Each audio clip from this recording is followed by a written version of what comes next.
मसाजिद में दुआएं और मंदिर में हुआ भजन, चंद्रयान-3 की कामयाबी के लिए। इंडिया का चांद पर रवाना होने वाला मिशन चंद्रयान-3 तारीख रकम करने से सिर्फ घंटों के फासले पर है। शेड्यूल के मुताबिक 23 अगस्त को शाम 5 बजे के बाद इंडिया की खलाई तहकीक की एजेंसी इसरो चंद्रयान-3 के लैंडर मॉड्यूल को चांद के जनूबी कुतुब की सतह पर उतारने की कोशिश करेगी। 40 दिनों के तवील सफ़र के बाद चंद्रयान-3 का लैंडर सतह पर उतरने की तैयारी करेगा। ये लैंडिंग का अमल बहुत नाजुक और पेचीदा है।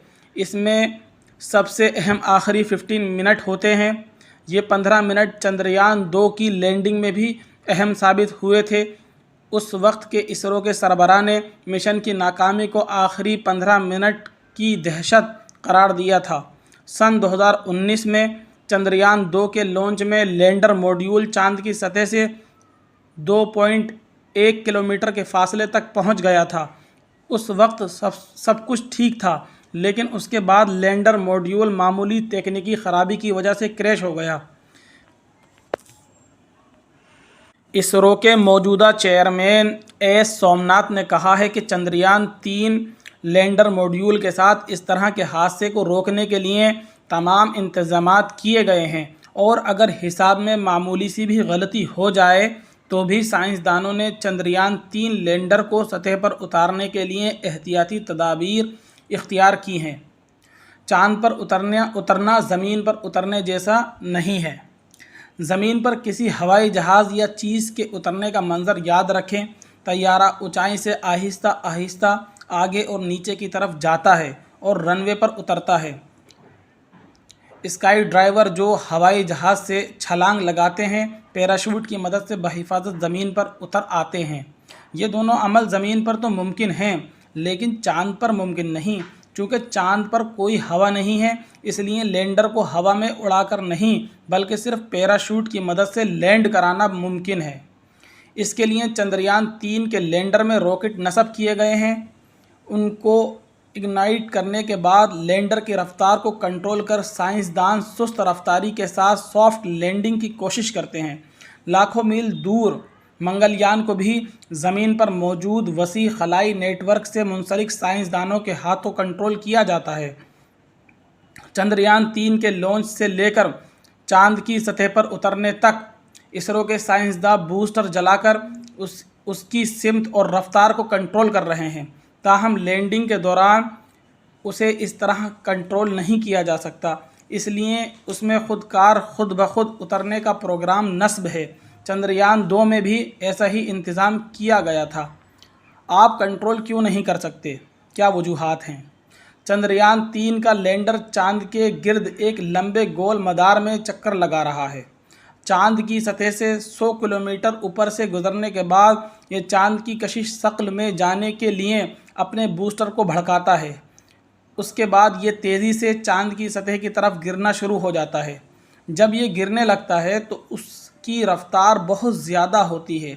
ज़मीन से चांद तक रेडियो सिग्नल भेजने में तकरीबन 1.3 सेकंड लगते हैं।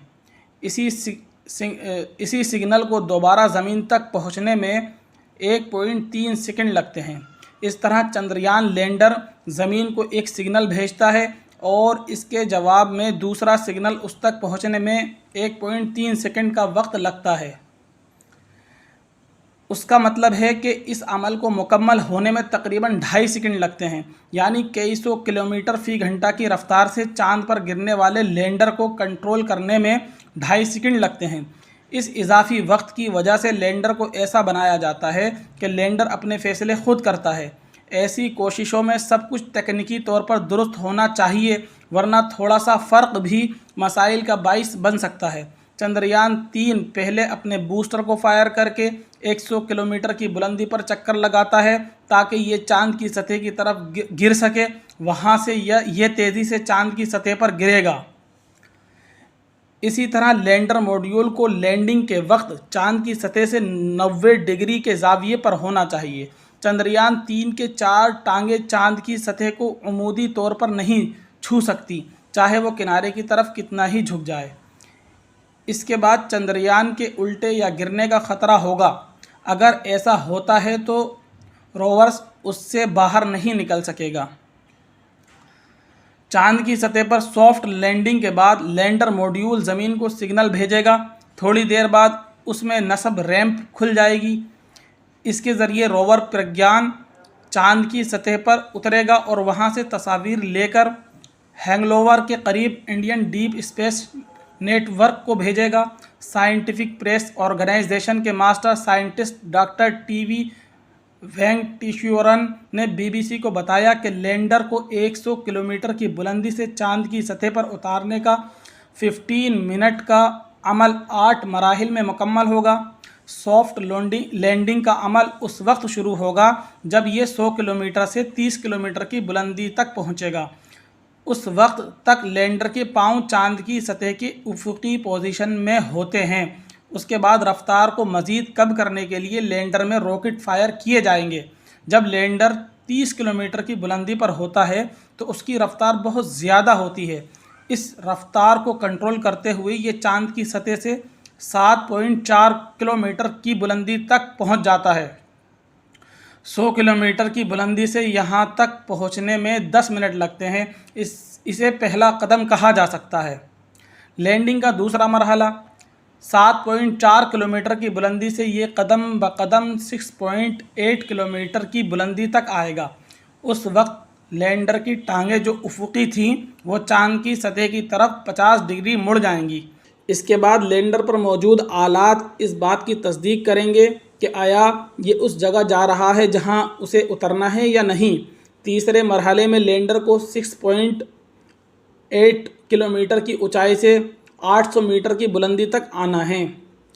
इस मरहले पर लैंडर चांद की सतह पर 50 डिग्री का ज़ाविये से उफुकी सतह पर खड़ा होगा।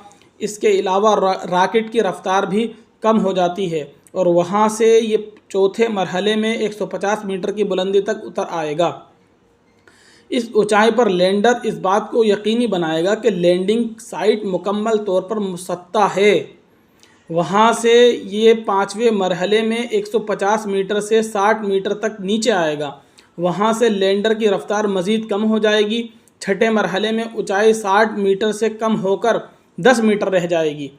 इस बार इसरो ने लैंडर में लेज़र डोपलर वेलोसिमीटर नामी एक नया आला नस्ब किया है जो चांद की सतह पर लेज़र पल्स भेजता है। ये उसके पास वापस जाएगा और फिर ये लम्हा ब लम्हा हिसाब लगाता है कि ये कितनी रफ्तार से नीचे जा रहा है। लैंडर में मौजूद कंप्यूटर मतलूबा रफ्तार से लैंडिंग का ख्याल रखता है। छठा मरहला उसे 60 से 10 मीटर की ऊंचाई पर लाना है। अगला मरहला 10 मीटर की बुलंदी से चांद पर लैंडर की सॉफ्ट लैंडिंग तक लैंडिंग करना है। इस मरहले पर रॉकेट जलना बंद हो जाता है।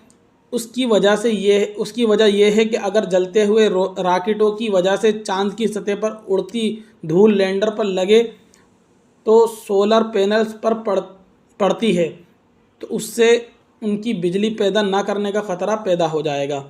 10 मीटर की बुलंदी से नीचे उतरने पर लैंडर मॉड्यूल की रफ्तार 10 मीटर फी सेकंड हो जाती है, यानी आखिरी मरहला 1 सेकंड में मुकम्मल हो जाएगा। यहाँ तक अगर कोई तकनीकी ख़राबी वाक़ई होती है और लैंडर 100 मीटर फी सेकंड की रफ्तार से गिरता है तो आले की टांगों को काम जारी रखने के लिए काफ़ी मजबूत बनाया गया है। लैंडर को 800 मीटर की बुलंदी से 10 मीटर की बुलंदी तक पहुंचने में 4.5 मिनट लगते हैं।